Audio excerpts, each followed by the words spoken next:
everyone, and welcome to our last Keeping It Simple of 2022. For this episode, we have a very special guest with us today. We have Ben Hunt, who is the CIO at Second Foundation Partners and also the author of the newsletter Epsilon Theory. Now, if you're not familiar with Ben's work, I would highly recommend that you check him out on Twitter, where he operates under the handle Epsilon Theory, or visit epsilontheory.com.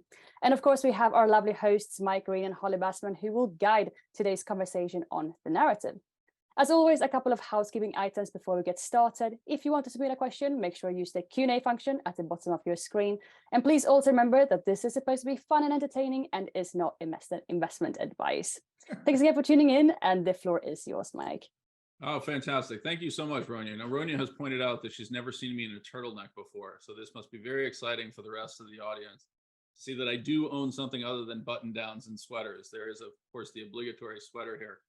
Ben, our guest, I'm really excited to bring him in. He and I decided to have this conversation after having a Twitter exchange where the two of us have kind of bounced back and forth on various interpretations or ways of thinking about what's going on in the world. Ben, I basically reached out and said, why are you saying burn it the fuck down? Use the appropriate language, right? BITFD. Yep. And you and I think, had a pretty honest conversation, both on Twitter and then in other discussions around these dynamics. And unfortunately, part of the dynamic is the world that we inhabit is one that is very hard to figure out what is true. And that's really kind of the core focus of a lot of the stuff that you do, identifying the narrative, identifying the medium through which the materials are being filtered. And the name of your firm, or the name of your newsletter, Epsilon Theory, right, is all built around the idea of the error term, right? What is it that you can't explain, and how important is that in the conversation?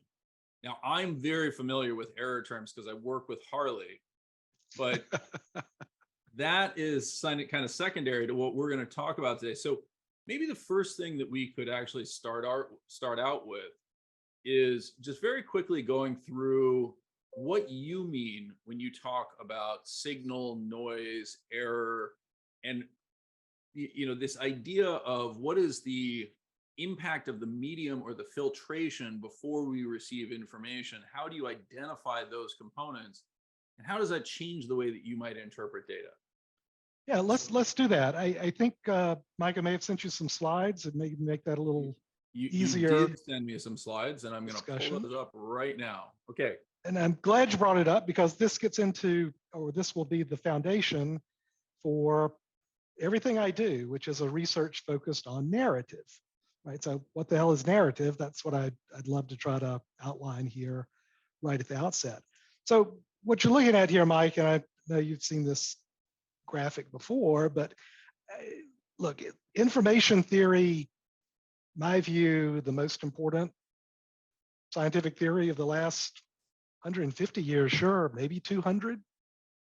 It's a close call, right? So it's up there. It's definitely up there. Yeah. It's definitely up there. And here it is, right? We're all familiar with the basics. You've got signal, you've got noise that interferes with you, and that comes to the destination.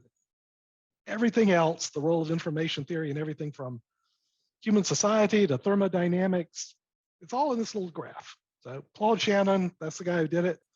But if you go to the next slide. Well, but before we do that, I just want to make sure that people understand, so first, the important breakthrough from Claude Shannon was recognizing that communication networks were always going to have errors in them, right? So when we experienced this back in the old days, particularly when we had analog conversations or analog communication systems, copper wires effectively, where you would say, you'd be speaking and you'd hear it become garbled, right? We hear it now when we go in Twitter spaces and we hear garbling of our speech, right? Effectively, what Claude Shannon did was develop techniques for separating signal and noise.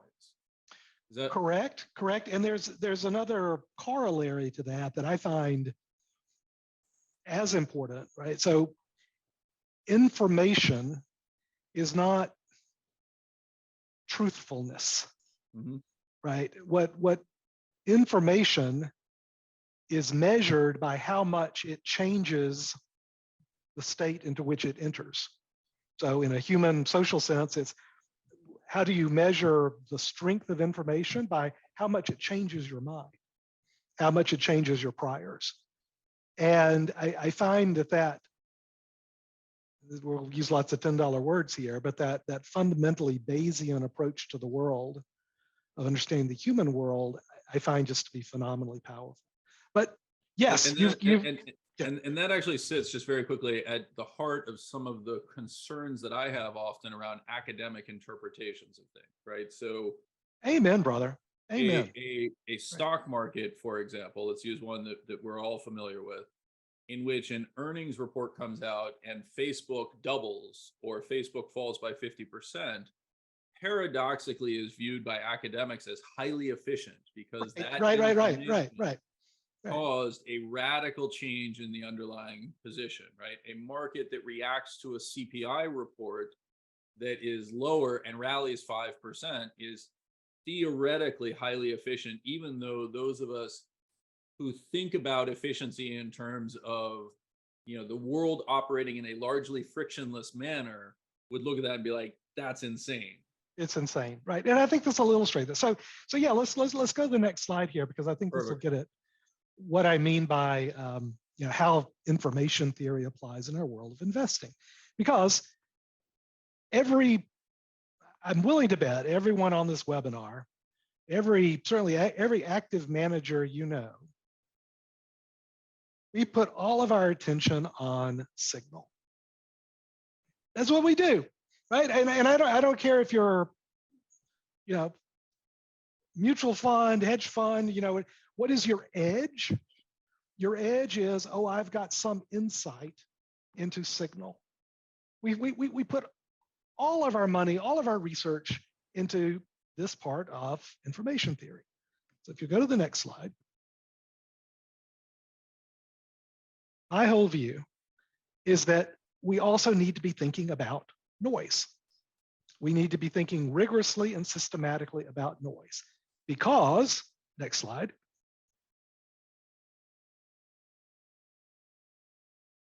noise is not random error. It's not. Shannon wrote a lot about this, frankly, but we've forgotten it, because we all have in our head a story, a narrative, a mental imagery, a mental model, because those of us a certain age grew up with AM radio and pre-cable television, where you had to tune the channel. And noise is the static. Noise is static hiss. Noise is random error. That is not true. Next slide, please. Well, before you go on from that, I actually just want to emphasize that point, right? If it truly were random error, then Shannon's models would not work. That actually was exactly the point. Right. Exactly. That's why Shannon went on and on about this. He says, if you're thinking that noise is just like hiss, random stuff, you're wrong. Right. Here's what noise is, and again, in investing context, the next slide. Noise is anything that mediates our perception of signal. Noise is the lens through which we human beings perceive signal. And all of my research, everything I write, everything we do is based on the notion that there is structure to these mediating noise. There's a structure in the noise. And from structure comes alpha.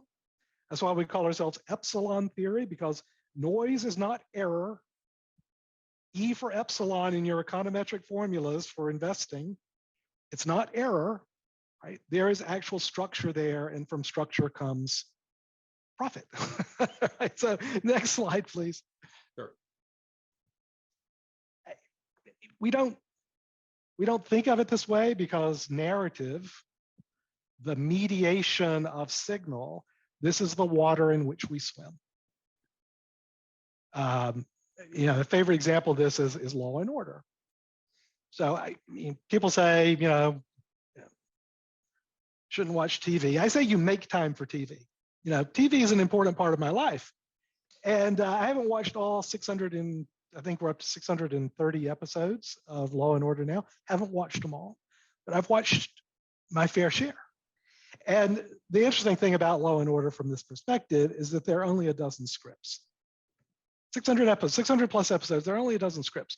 Moreover, every episode has exactly the same 3-act structure, where a tangential, seemingly tangential character, who will typically be played by an actor or a character actor you might recognize from other places. The tangential actor is introduced 2/3 into the way of Act 1, a neighbor, a family member, the like.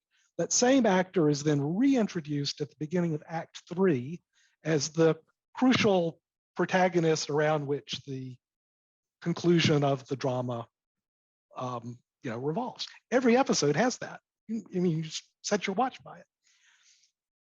What I believe very strongly is that there are a finite number of scripts for everything we do in a social environment. Politics, for sure, sports, investing. It's a bigger number than 12, right? But it's still a finite number of scripts that we use to describe every management team, every company, every asset class, every geography. We tell ourselves the same story in the same way, just changing the details over and over and over again. Why? This is the next slide. We're really hardwired for this stuff. And when I mean hardwired, I mean our brains have evolved to process information in neural clusters that recognize certain grammatical structures, certain story arcs. This is why Hollywood works the way it does. There's a MacGuffin that's introduced, an object of desire that's introduced. You have a 3-act structure.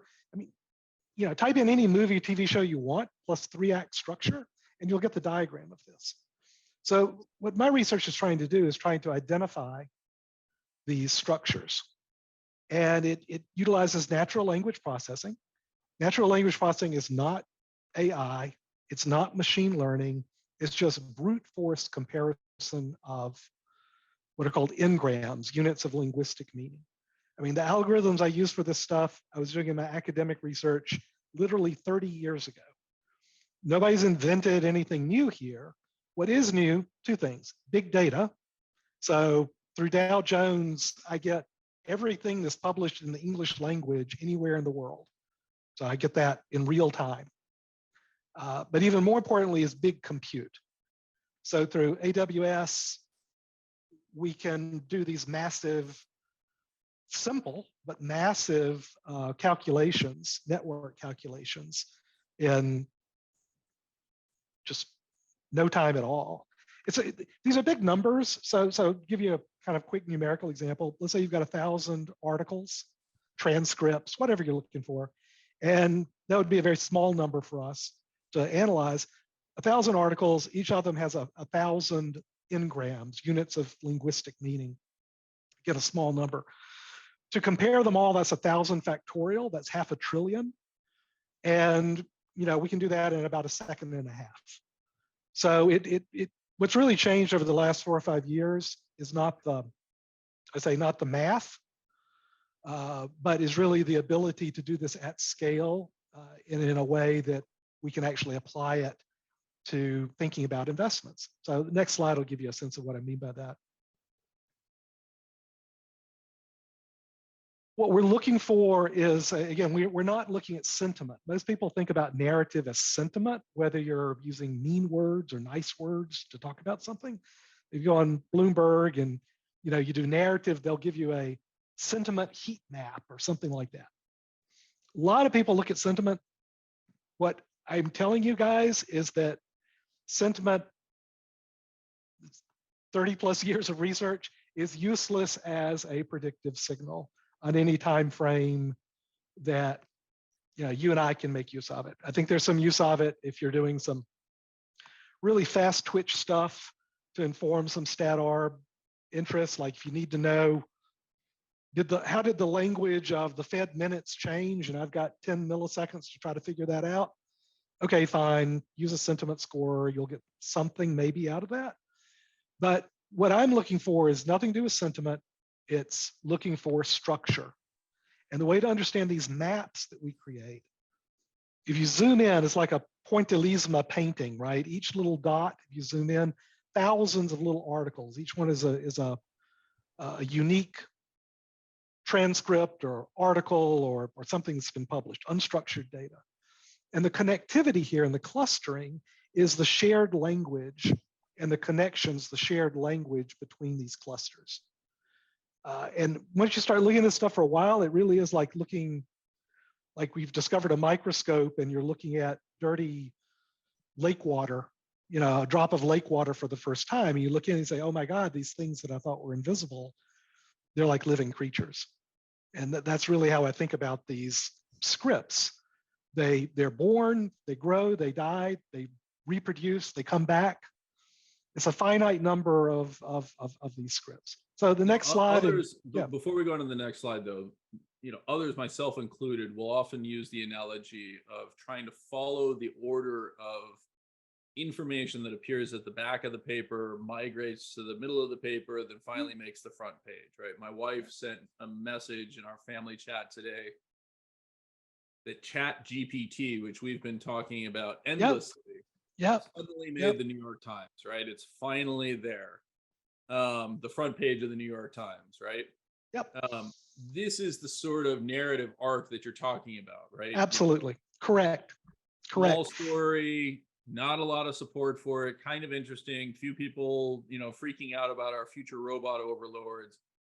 Needs to make its way through the meat grinder to basically be constructed as a story that is acceptable and compelling to the overall population, and finally makes its point to the end where we have the MacGuffin of, you know, is it a great, or not the MacGuffin, the Chat GPT itself is the MacGuffin, I would actually argue in that scenario. And you have an output saying, is our world going to end for the better, or is our world going to end for the worse? Right? We just don't know.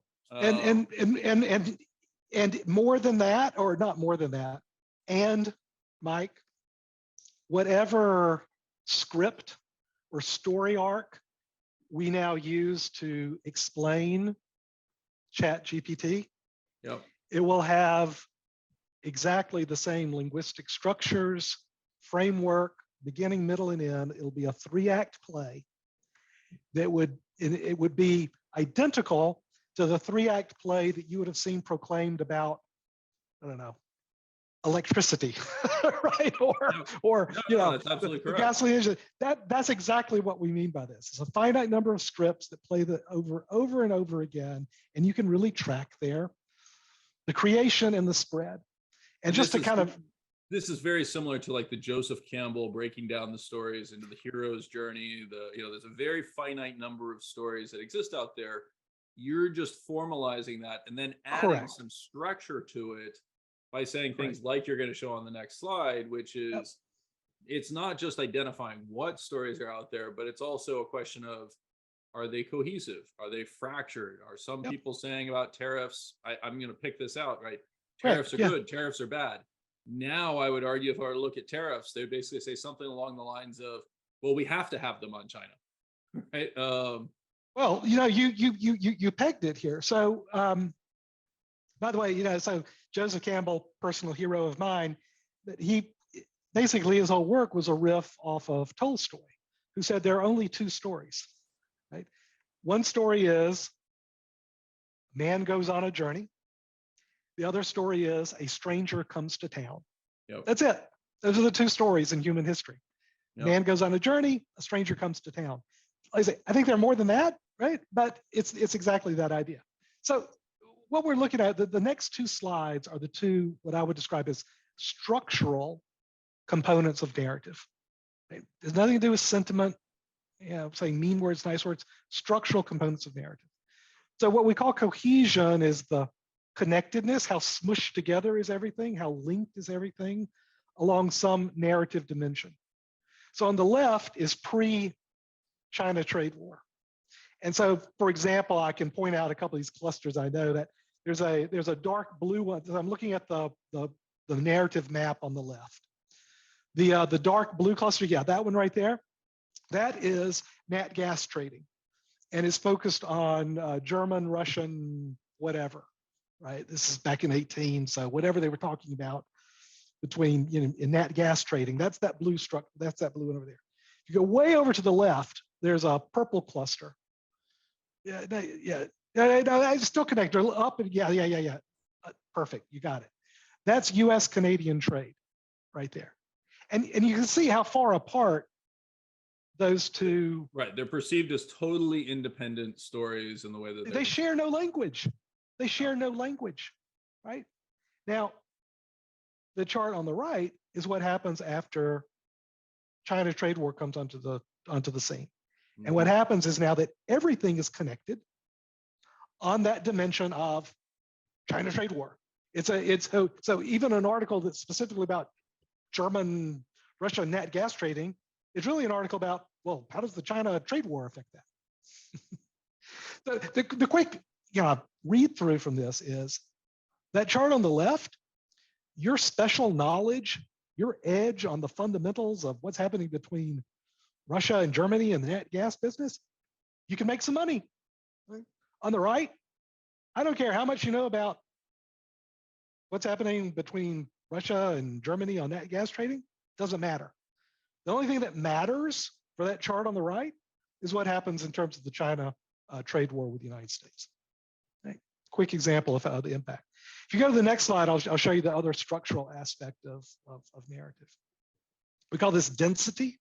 Mm-hmm. So before we were looking at a topic like trade and tariffs versus itself over time. What we're looking at here is, okay, take a moment in time, and now which story has more prevalence is one way to think of it. We use the phrase density.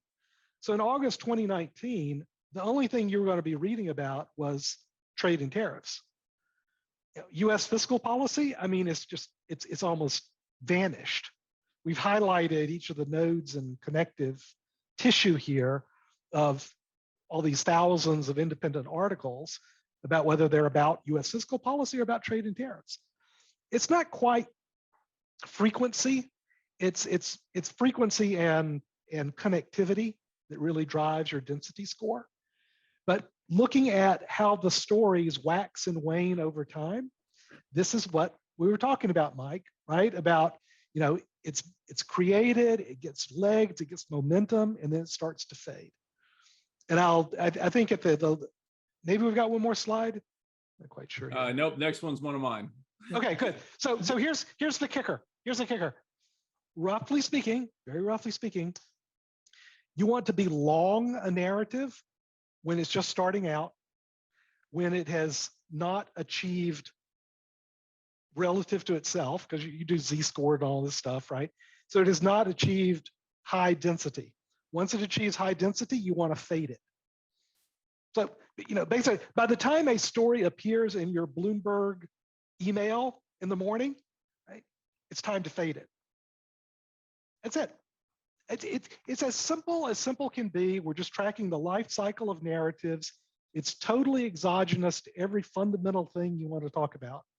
Really, I mean, we do this stuff and we can't find a relationship with any sort of structured data factor, including price momentum. Narrative momentum comes before price momentum, which is pretty cool. But that's what we do. We've got nothing to say on fundamentals. We've got nothing to say on signal. I think we've got a lot we can add in terms of understanding the noise, the mediation of that signal. Ben, I've got a question over here. Yes. Yeah.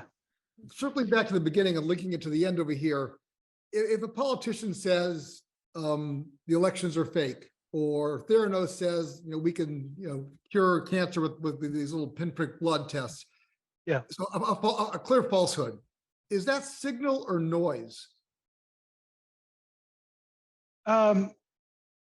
For us, what we're interested is in the pitch, right? So whether you're talking about Bankman-Fried or you're talking about Holmes, I mean, what's interesting, I mean, we're doing a lot of work on this recently, but there is a script for promoting something like this. And that's all we're looking at, right? I can't tell you if anything that is said is true. I don't care. I'm not looking at whether something is true or false. I've got no edge when it comes to the fundamentals, right? What I can tell you a lot about is how a story is being presented. So I mean, they're saying facts don't matter, fundamentals don't matter, which I can live with that as far as your story goes here. I'm just trying to go. No. Do facts matter? No, I think facts matter enormously. Right. What I'm saying is I have no edge on facts. I've got no edge. Harley, let me try a slightly different angle. So you said something at the start, right? So Elizabeth Holmes says we can do X, or a politician says Y, and you say that's clearly false, right? Okay. At the time, the narrative machine was the exact opposite. Oh my God, look at the wonderful world ahead of us. It's amazing. One drop of blood, we're going to be able to do all this stuff. Put her on the cover of Forbes. And all the people who questioned that were marginalized in one form or another because we were in a believing mode, right? So every statement that comes out by Elizabeth Holmes raises the general value of innovative technology because, oh my gosh, look at all the innovative technology that's happening. Fine, but that basically means, I was asking, is what she said signal or noise? And you're saying it doesn't matter, which is fine. I can live with that. So basically the whole first 3 slides we can toss out the window because it doesn't matter if it's signal or noise. All that matters is what the story is told. To be very clear, it is very clearly signal. But what Ben and I would be arguing is the potentially more important component of it is the noise of how it's filtered.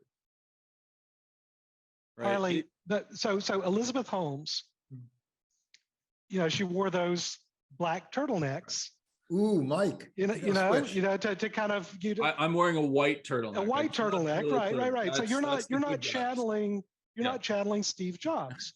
She was channeling Steve Jobs. 1980s, yeah. Right. Sam Bankman-Fried.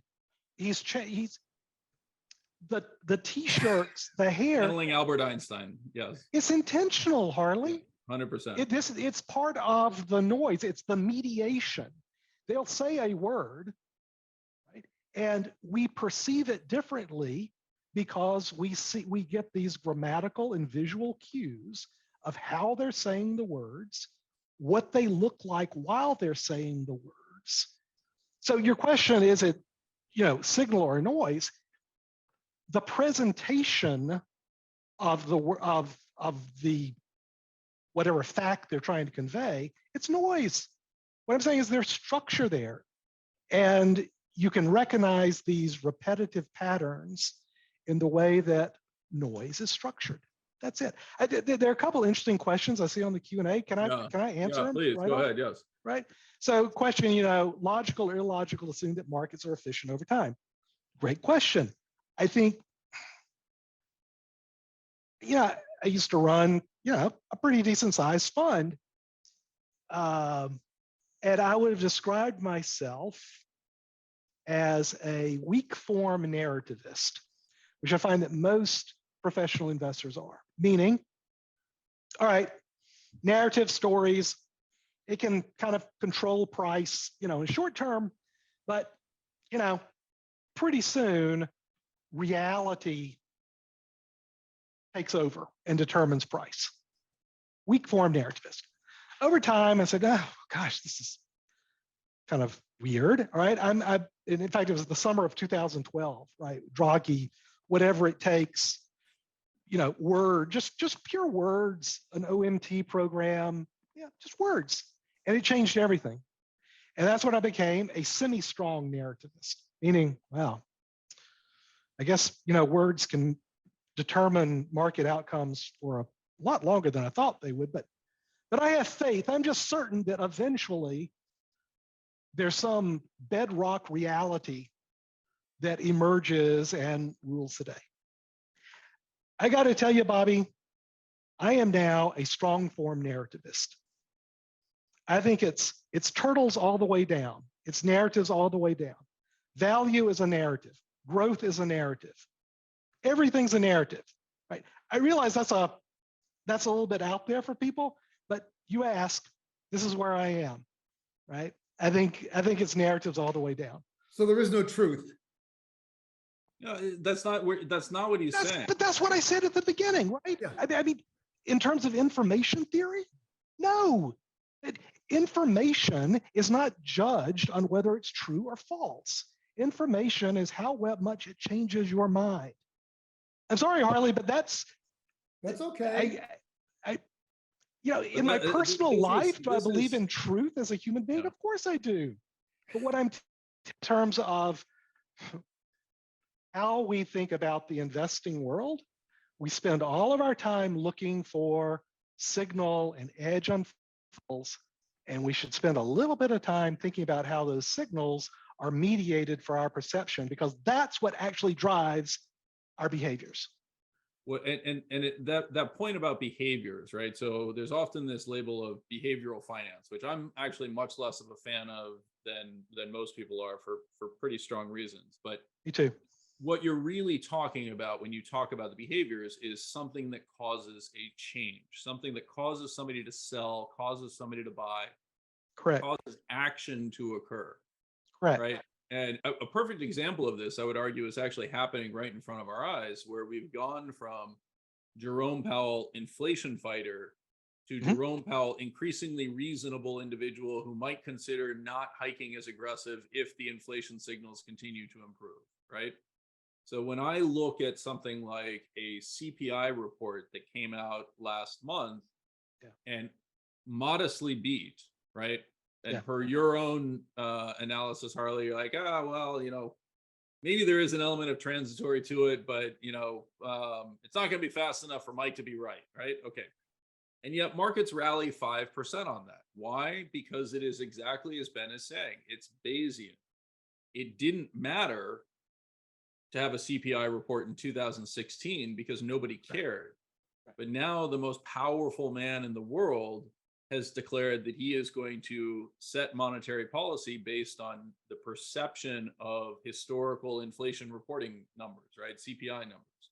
Do you guys remember? That becomes the most important thing that can hit the market.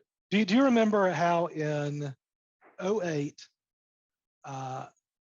everyone was on the edge of their seat for the freaking weekly Thursday morning continuing claims number, which I'll tell you, because I've done a lot of work on this, it's a bullshit number. It's not even done by the Bureau of Labor Statistics, the real people at the BLS. They pushed off the continuing claims thing, 15 years ago, because who cares about that? And yet every Thursday was, oh my God, or huzzah, right? We've got 3,000 more or less continuing claims. It's cartoons. And I use that in the text of the word, a representation of a representation. And the market, I'm anthropomorphizing, common knowledge, what we all know is important, shifts over time and is driven by the mediation of those signals. So Ben, just switching over to what people want to hear about, like how do I go make money? Are you basically saying, ignoring truth or falsehood, I'm good with that, that you're supposed to sell the narrative? Is that the idea? Well, you sell it when it has spread to the point, I'll use this language there one loves to use, when it's priced in. How do you know when that's occurred? You measure the spread, right? So we were kind of looking at those charts, which we mean by density, right? So we've got this visual representation. It's the next one. That's cohesion. I'm sorry. Let's look at the next one. No, that's fine. So if you're looking at, for example, the fiscal policy density over time, you'll see it be nothing, nothing, nothing for a long time.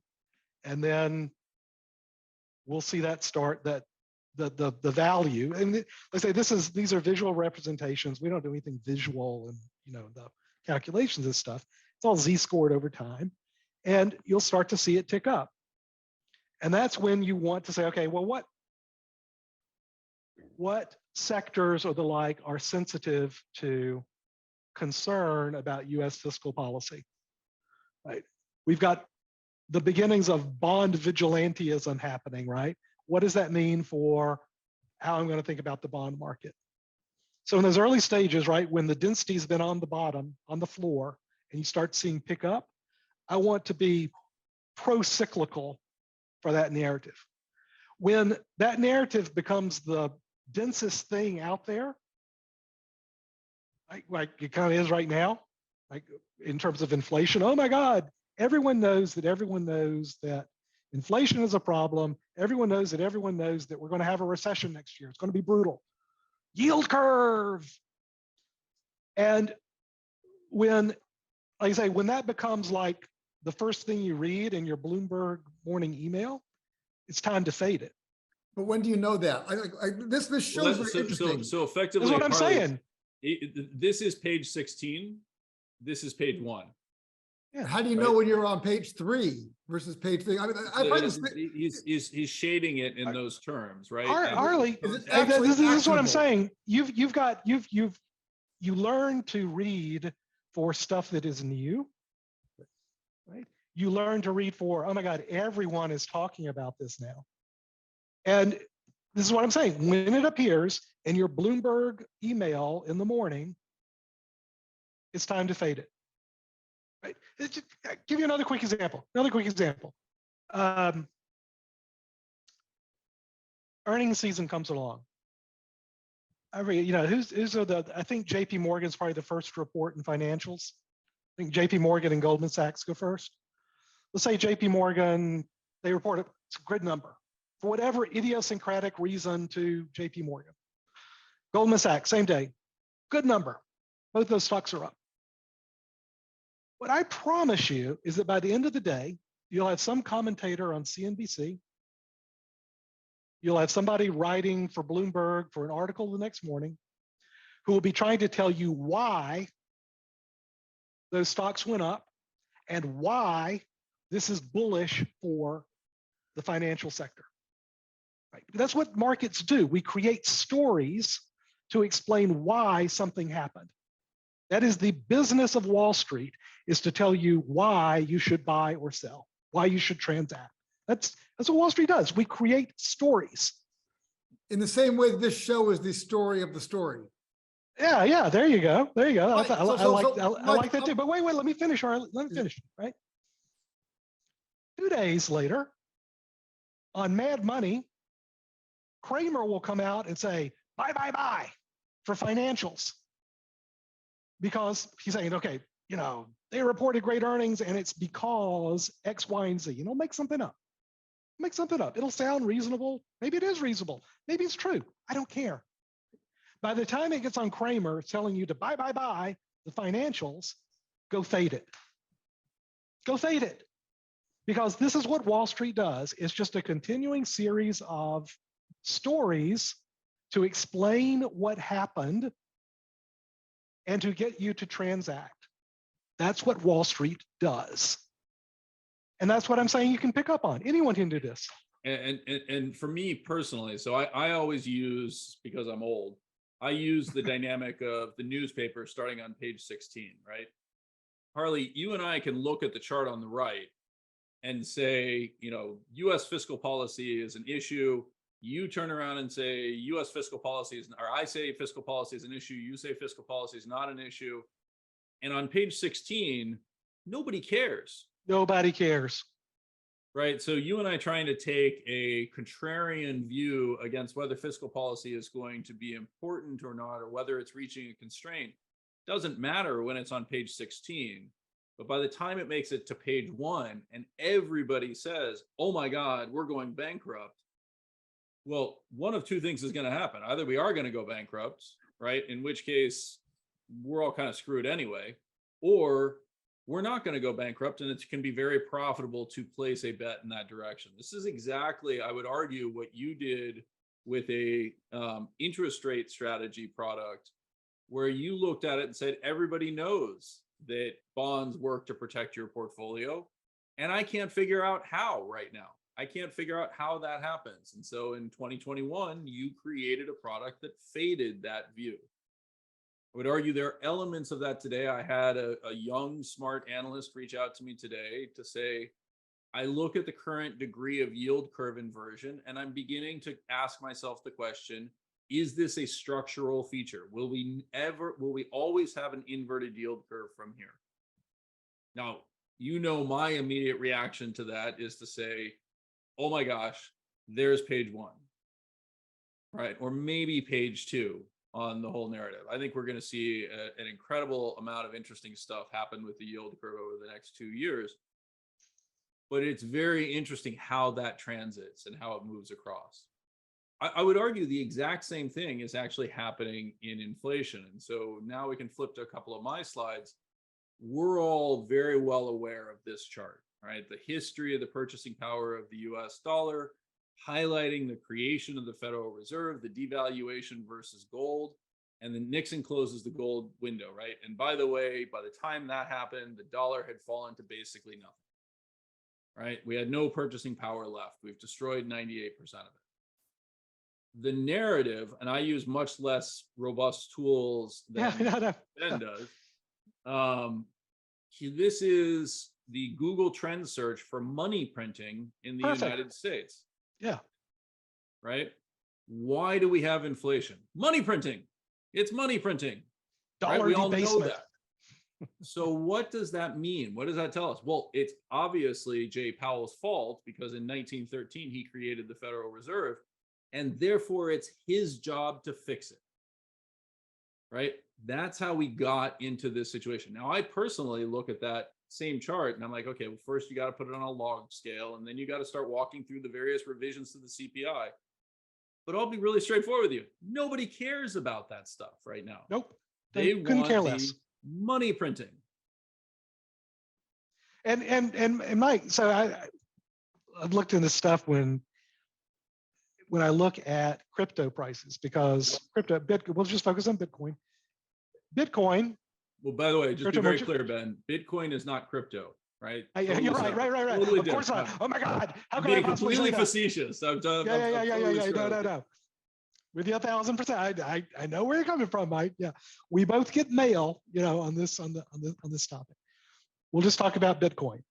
Bitcoin is pure narrative. Yep. All it is narrative.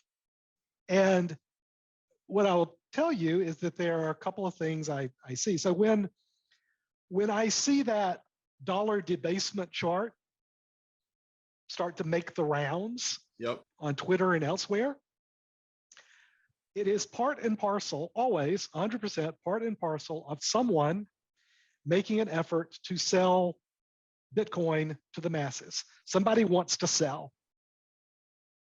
You want to try to spur you. I call it the snowball theory of narrative. Mm-hmm. You see this on Reddit. You see this with all the meme stocks. I mean, it's once you start looking for it, you see it everywhere. People start narrative. Asset owners who have set up for some outcome, start a story. I think it was like a snowball. They want to start rolling down the hill. It's so easy to start a narrative, right? And you don't know which one is going to really pick up snow and become an avalanche by the time it reaches the down bottom of the hill, an avalanche you're positioned to profit from. But that's what so many asset owners try to do now. Try to get a thread going on, Wall Street bets. You try to get a thread going on Reddit. You try to get something going on Twitter. You start sending around for the umpteenth time the dollar debasement chart. And the idea is you want to get that picked up. A lot of these things are astroturfed, meaning it's fake grassroots, where you get, your squad to reiterate and push it forward. But it's all with a design to try to get that marginal buyer to say, oh yeah, oh my God, you're so right. The dollar is going to nothing. Yeah. I must have something to protect myself from this dollar debasement. It's crazy. Ben, looking at what you're clearly the expert on this, and you comb through all the data and everything else. Talking about either CPI, which Mike loves, or the yield curve. The narrative that we've had with those two things, or pick a third one, I don't care. Is there anything actionable right now that you see that has moved from page 16 to page 3 and might hit page 1 in the next week or two? Like, where should I be looking, and what should I go and buy or sell? Well, I'm not going to give any buy or sell advice. What I will tell you, though, is that where should my eyes be going then? Okay. there has absolutely been a shift in the most dense central bank Fed narrative. See what I mean? We think there are a finite number of scripts, right? There is the Fed is or should be hawkish. Fed is or should be dovish. Fed put, oh my God, the Fed's got your back, which is the most short-lived but the most powerful. The Fed has a general concern with inflation. The Fed has a general concern with unemployment. 5 scripts that you see over the decades being written over and over again. Of the 5, Fed put, they've got your back. It's the rarest. It's the most impactful for risk assets going up. What we've seen over the last 14, 15 months is the hawkish narrative. Right? That's transitioned. That's transitioned to a dovish narrative. So you're not wrong, Mike, when you're picking up. And this, look, anybody who's been in markets for a while, you pick this stuff up. This is what a good trader does for a living, right? Something comes across the wire. Somebody says something, or some macro data comes out and it's presented in a certain way.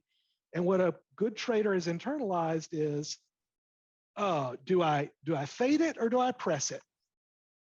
And a trader makes those kind of decisions, whatever, 100 times a day, twice a day, whatever you're trading, you make those decisions. What I'm saying is that we can all hone those skills. And frankly, we can externalize.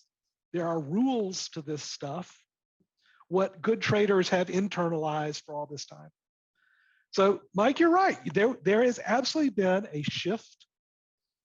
There's been a disturbance in the force, right? There's been a shift in the mediation of what the Fed says and how they say it to be more, the Fed should be more dovish than before. Now,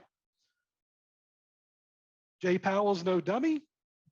These guys all read the newspapers. They've all got a sense of how they're being portrayed as well.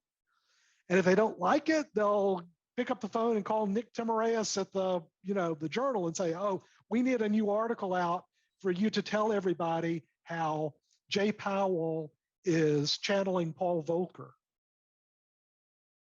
Right? That's what they do. If you don't like the way things are going, you change the narrative through your missionaries. So you are right to pick that up. We're watching to see if it flips back, or if it carries on. But that change, it's meaningful. It sure is. I think the market was going to rally last month, no matter what the CPI number was. The market was ready to do that.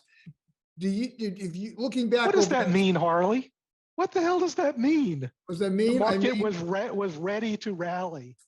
This is why I used to go and read the papers. I knew every single number that was going to come out, what was expected, what was going to happen, and I've learned basically to throw away almost all information about that, because if I had the payroll number the day before, I couldn't make any money on it unless it's like totally outrageous. Yeah. So I'm asking is, did you notice anything in this narrative process of CPI that would have signaled that this to anticipate something like this? Yeah. So here's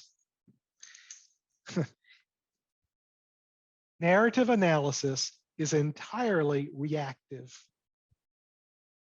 What I mean is, I really mean it when I say I've got zero insight on reality. I've got zero edge on what the CPI number is going to be. Is it going to be hot or is it going to be cold? What's the employment number? I don't have a freaking clue, or no more clue than anybody else does, and less than some. But what I can tell you pretty quickly is how that number, whatever it is being mediated. Right? What script, what words are being used to describe that CPI number, whatever it is. So, what I'm telling you now, though, is that for a long time now, whatever the number is, it was going to be mediated through a Fed should be hawkish narrative. Today, whatever that number is, it's not going to be mediated through the Fed should be hawkish. It's increasingly going to be mediated through the Fed should be dovish. So I have no insight on reality. All I can tell you is, how is that reality going to be mediated? And I would flip, I would add that, I mean, again, the way I look at this stuff is much more simple than the way Ben looks at it. But I would just highlight that things like the way that people, the language that people are using to describe it, right? The dismissal that began to emerge in the October time period around the pivot, right? You know, all these idiots that are all looking for the pivot, right? It became very fashionable to use that phrase almost exactly like, okay, boomer, right? Yep. Fine, you can do all the analysis you want in the world, and I'm going to dismiss it because it doesn't matter to me, right? I've got my mind made up. Donnie from Queens, longtime listener, first time caller. Here's what they should do. Right. Here's what we should do about China. If you look at the yield curve, right? I think this is actually one that is kind of interesting right now. So the narrative, as I mentioned, was, have we entered into a regime in which it's never going to reverse? And is this the most predicted recession of all time? And to me, one of the most interesting things that actually comes out from my type of analysis is actually there's far less focus on the yield curve this time around than there was in 2018. In 19. Correct. Right, much less focus on it. Correct. This falls to me into the category of everybody knows. And the interesting thing for me is the narrative that has begun to coalesce around the idea of, yes, the yield curve is really inverted, but nominal growth is high, and therefore this is not going to be a severe recession. Or the labor market is strong, and therefore this is not going to happen. Now, Ben can completely disagree with me, by the way, in terms of where he places the emphasis and focus. And he could turn around and say, Mike, I think you're completely wrong, and I think people are worried that this is going to be the worst recession in history. All I hear is the equivalent of the 2008 phrase, decoupling. Mid-cycle slowdown, Michael. Mid-cycle slowdown. Mid-cycle slowdown. This is 1994, not that's my favorite. Mid-cycle slowdown. So what I would tell you is that it's precisely because we see a lot of mid-cycle slowdown language, a lot of soft landing-ish, mild recession. These are all phrases we track. Pivot, great when we track, right? So the language changes over time, right? But starting in 2009, we had to include green shoots in our language model for our business cycle narratives, right? Green shoots, like Bernanke would say. So, but it's precisely because, how to say this? I think of this invisible world of narrative as a world of like organisms. I think narratives, and this is a topic for a whole nother conversation, but I think narratives are as alive as you and I are. I really do, but that's a whole nother topic. They're like organisms with a life cycle, but they are also like organisms that are fighting each other for our attention. That's their food. And it's precisely because these narratives, the mid-cycle slowdown, mild recession, is fighting it out with the, oh, it's going to be a bad recession. No, this is for real. Look at the yield curve. Neither one of these is dominant. And you don't want to fade these ideas, either of the ideas, until one of them becomes dominant. Once it becomes dominant, then you want to fade it. But right now, it's a tough time to invest on our models, right? Because it really does depend kind of what the real world throws at you in terms of data, and we don't have any edge on that. But that's what we're looking for, is when one of these becomes dominant, when everyone knows that, oh my God, the recession is going to be terrible. Oh my God, everyone knows that it's going to be mild and we're going to be okay. That's when you can really make money with this stuff. Ben, have you ever applied the narrative concept, theory, function to politics as opposed to investing or any other, avenue of curiosity? So I mean, I was an academic. I was a political scientist of all oxymorons. I was a professor for 10 years. I was a tenured professor, and my field was international politics. So the place where I wrote my first book and really applied this to was in the narratives the scripts that would be used to get a country to go to war. So that's been my application of the past. It's kind of one of the things we're analyzing now, because it's why we said, no, Russia is really going to attack Ukraine. Why? Because you look at Russian domestic media and they were using the script. Yeah. They're using the script. So yes, specifically in politics, I think it works really well for when a war drum beating script is being employed in domestic media. Do you think DARPA and the NSA used the narrative for their, whatever actions? Well, they'd be I think foolish that- not to. Right? Yeah. Look, every government analyzes the domestic media of every other government. It's why I think our government was also pretty confident that Russia was actually going to launch a real invasion. I think that also all governments take great efforts to try to mold domestic public opinion. And I would add on to that an additional layer, which is particularly powerful governments like the United States can actually try to create conditions under which their opponents are forced into actions. Right now, I don't fall into the John Mearsheimer camp that says Russia I don't either. is forced to invade. I know, John. I mean, and anyway. I'm with you. I'm not there. But right. But Ben, I mean, one of the things that I would argue that I'm increasingly seeing when I came out a couple of years ago and said, look, Taiwan's really at risk, everyone was basically like, no. Now the narrative that is actually emerging is the US government saying, well, we can't stop China. Right? Like my interpretation of that is they're baiting China into going. Whether we can stop them or not is actually irrelevant. So the best way to I'll say, so my focus on this, Mike, so I'm in agreement with you on the tension there. My focus has been to analyze Chinese domestic media. Yeah. What I've been surprised at, quite frankly, is the lack of a domestic media response to a pretty aggressive action from the US in terms of the export controls. Totally agree. So to date, the surprise to me has been the lack of a war drum beating response in Chinese domestic media. We've got to see if that changes. I completely agree with you. Everything I'm seeing suggests that China is like, we're trying to force China to do something that China doesn't necessarily want to do. Hey, can we take this energy market? Yeah, well, I want to take that because I also want to hit it alongside a couple of other quick comments on things. So Harley asked, what Ben's seeing. I want to hit on a couple of things and get your response to them while we're here, right? So correlation of the S&P versus 10-year yield. Let's leave that for a second. One of the things that keeps jumping out at me is this language that keeps the language and the narration around the labor market is super strong. And I actually think, the job market is super strong, right? Look at the job vacancies, look at the job openings, et cetera.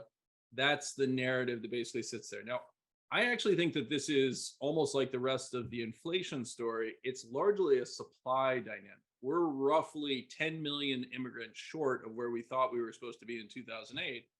No surprise, we have a shortage of gardeners, manual laborers, carpenters, et cetera. There's a huge difference between a market that is supply constrained and one that has runaway job growth. And I immediately jump when I hear somebody say that the job market or the labor market is really strong. I jump to a chart that looks like this that says, well, what's employee compensation as percentage of GDP look like? And my God, we're like hitting all-time lows and we're collapsing, right? This does not feel like a strong labor market to me by any stretch of the imagination whatsoever. And and then the last thing I would toss out on that front is this whole narrative of there's this ton of excess savings out there. The reality is that just like 2005, when everybody treated their home as a piggy bank, This time around, we're looking at near record low levels of savings. People are really starting to run out of gas. The consumption level in the economy is much higher than the earnings level for the vast majority of people. Ben, what's your reaction to those points? I'm actually going to link that to the energy market question. Yep. And here's the way I'm going to link it. If your narrative around jobs is around supply and demand, you have a different reaction to the jobs number than if the narrative around jobs is, oh my God, what's happening with inflation? Right? Yep. Similarly, energy market. You have very different price action in the energy market if it's a supply and demand dense narrative. Oh, what is OPEC doing? If that's what is dominating, if that's the density of the conversation in energy, that's actually bullish for energy prices, by the way. That's very different than if the most dense narrative is, oh crap, look at Chinese demand and we've got a recession on the way. So where I see the disconnect, just to finish up on the energy market, is oil stocks doing well, oil, the commodity, doing poorly. The dominant narrative we see in commodity world is this: it's going to be a recession. It's a recession. Oh my God, it's going to be a recession. Oil prices don't go up if you think there's a recession coming around. So period, full stop. So that narrative dominates. For energy stocks, for oil stocks, we still see a dominant say, oof, that inflation, that's nasty. Man, I want to own me some real assets. I want to own me some natural resources. And that's very bullish for the oil stocks. I really see that as driving the dynamic of oil stocks high, oil the commodity low. And I think you can see the same thing in reactions to whatever the reaction is to, first Friday of every month at 8:30 Eastern time in reaction to the jobs number. So I would agree with that, and I do think it is actually interesting. I think this is one of the things that Harley has heard me increasingly talk about is I disagree with what the Fed has done. I actually think the risk is that the Fed has interjected volatility into a system that, had we allowed it to proceed naturally, would have come up with its own robust solutions. Now we're basically trying to kill demand by driving a ton of businesses out of business. That does not strike me as a solution. If anything, it sets up conditions for increased inelasticity or greater sensitivity and greater volatility around these outputs. So I think it's a very interesting point that you're raising there. A quick question was asked, what happened to my finger? The labor shortage actually happened to my finger. I decided to try to repair a fence myself and smacked my finger with a hammer. So we're gonna wrap up there. Harley, is there anything you wanted to close on before we gave Ben the leave of absence? I'm good, man. All right, fantastic. Ronya, we're gonna hand it back over to you and bid adieu. Thank you everyone for joining. Thank you so much. Yeah, unfortunately, we are at time. And I want to say a big thanks to our guest, Ben Hunt, and also to all participants for joining us today. We'll be back on the 12th of January with guest Eric Bassman, so make sure to head to our website and register for that one. But thanks again, all, and happy holidays.